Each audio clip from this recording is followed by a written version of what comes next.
জ্বলিছে বাক্সা, বিচাৰিছে ন্যায়। ৰাজ্যজুৰি অব্যাহত তীব্ৰ প্ৰতিবাদ। ব্যৰ্থ গৃহ বিভাগ, সৰ্বত্ৰে ব্যাপক প্ৰতিক্ৰিয়া। অগ্নিগৰ্ভ বাক্সাৰ পৰিৱেশ নিয়ন্ত্ৰণত চূড়ান্তভাৱে ব্যৰ্থ ৰাজ্যৰ গৃহ বিভাগ।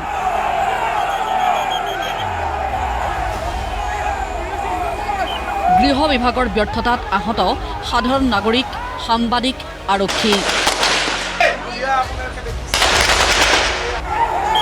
এই ভয়ংকৰ ঘটনাৰ পিছতে ৰাজ্যৰ গৃহ বিভাগ তথা মুখ্যমন্ত্ৰীক কঠোৰ সমালোচনা ৰাইজৰ দলৰ সভাপতি সম্পাদকৰ।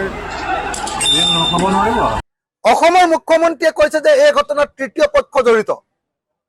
ইয়াত কোনো তৃতীয় পক্ষ নাই। যদি কোনোবা তৃতীয় পক্ষ আছে সেয়া অসমৰ মুখ্যমন্ত্ৰী। প্ৰথম পক্ষটো জনতা, দ্বিতীয় পক্ষটো পুলিচ আছিলে তাত, আৰু পুলিচক নিৰ্দেশ দিছে যদি তৃতীয় পক্ষ, সেইটো হ'ল অসমৰ মুখ্যমন্ত্ৰীয়ে নিশ্চয় এছপিক নিৰ্দেশ দিছে, যিটো কাৰণত এনেকে এডিশ্যনেল এছপিয়ে গৈ আক্ৰমণ কৰিছে। গতিকে কালিৰ আক্ৰমণৰ যিটো তৃতীয় পক্ষ, সেই তৃতীয় পক্ষটোৰ নাম হিমন্ত বিশ্ব শৰ্মা। অসম চৰকাৰৰ নিয়ন্ত্ৰণহীনতাৰ, জনতাৰ ওপৰত আস্থাহীনতা আৰু নিয়ন্ত্ৰণহীনতাৰ পৰিণতিয়ে হ'ল কালিৰ বাক্সাৰ ঘটনাটো। অসম আৰক্ষীয়ে আজি উত্তৰ দিব লাগিব অসমৰ জনগণক যে তেওঁলোকে কিয় পানী বোমা ব্যৱহাৰ নকৰিলে, তেওঁলোকে কিয় গেছ ব্যৱহাৰ নকৰিলে। উত্তেজনাপূৰ্ণ পৰিস্থিতিৰ বাবে চৰকাৰক দায়ী সজাই প্ৰতিক্ৰিয়া প্ৰকাশ আছু AJYCPৰ।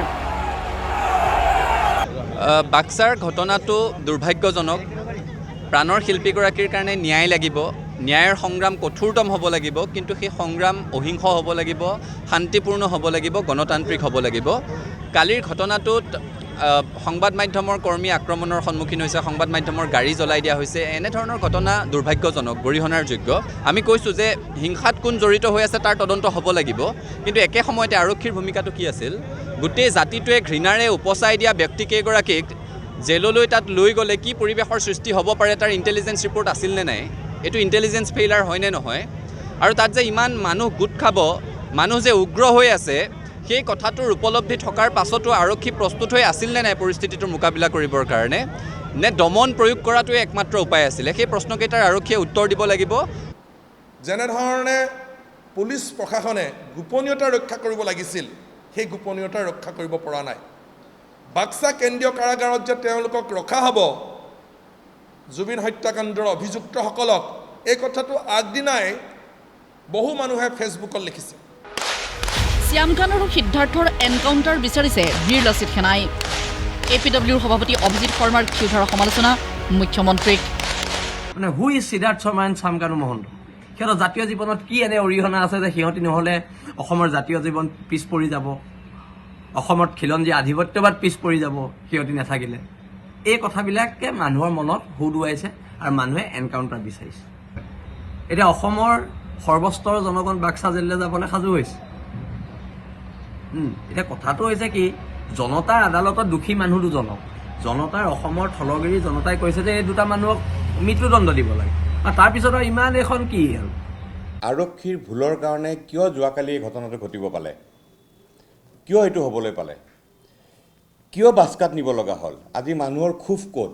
মানুহৰ ক্ষোভ হ'ল 14 দিন পুলিচ কাষ্টাডিত থকা শ্যাম কানু মহন্ত যেতিয়া যোৱাকালি মানুহে টিভিত দেখা পাইছে তেওঁৰ দাড়ি মুচ ক্লিন ছেভ, নৱৰত্ন তেল লগাই চুলি আচুৰি, মানুহে এইবিলাক ভাল নাপায়।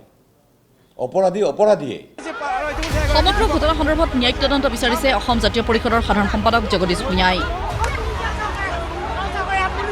বাক্সাৰ জেললৈ কাৰাগাৰলৈ তেওঁলোকক লৈ যাব, এই কথাষাৰ ৰাজহুৱা হৈছিল কিয়?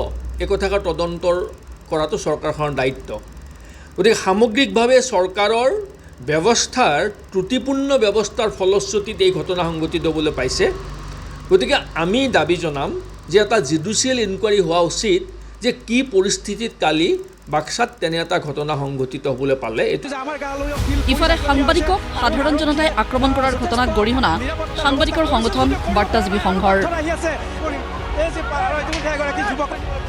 সেই জেললৈ নিয়াৰ সময়তে আমাৰ সাংবাদিকসকলেও কৰ্তব্য পালন কৰিছিলে, বাতৰি পৰিৱেশন কৰি আছিলে, আৰু সেই সময়তেই আমাৰ সাংবাদিকসকলৰ ওপৰতো একাংশ দুষ্কৃতিকাৰীয়ে আক্ৰমণ কৰে প্ৰায় 10গৰাকী সাংবাদিক আহত হয়, সংবাদ মাধ্যমৰ গাড়ী জ্বলাই দিয়া হয়।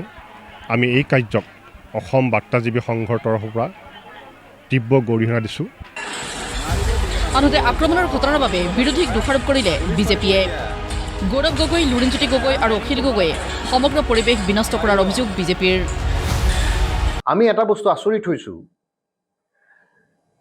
যে ৰাজনৈতিক দল এটাৰ মুৰব্বী হিচাপে এই তিনিজন লোক, গৌৰৱ গগৈ ডাঙৰীয়া, লুৰিণ গগৈ ডাঙৰীয়া আৰু অখিল গগৈ ডাঙৰীয়াই দিনে দিনে এই তিনিজন ৰাজনৈতিক নেতাৰ বক্তব্যই, উচতনিমূলক বক্তব্যই এই যিসকল ভুৱা জুবিনদাৰ অনুৰাগী বুলি তেখেতলোকে নিজক প্ৰতিষ্ঠা কৰিবলৈ চেষ্টা কৰি আছে, তেখেতলোকে পৰিৱেশ বিনষ্ট কৰিছে। ব্যুৰো ৰিপৰ্ট, প্ৰতিদিন টাইম।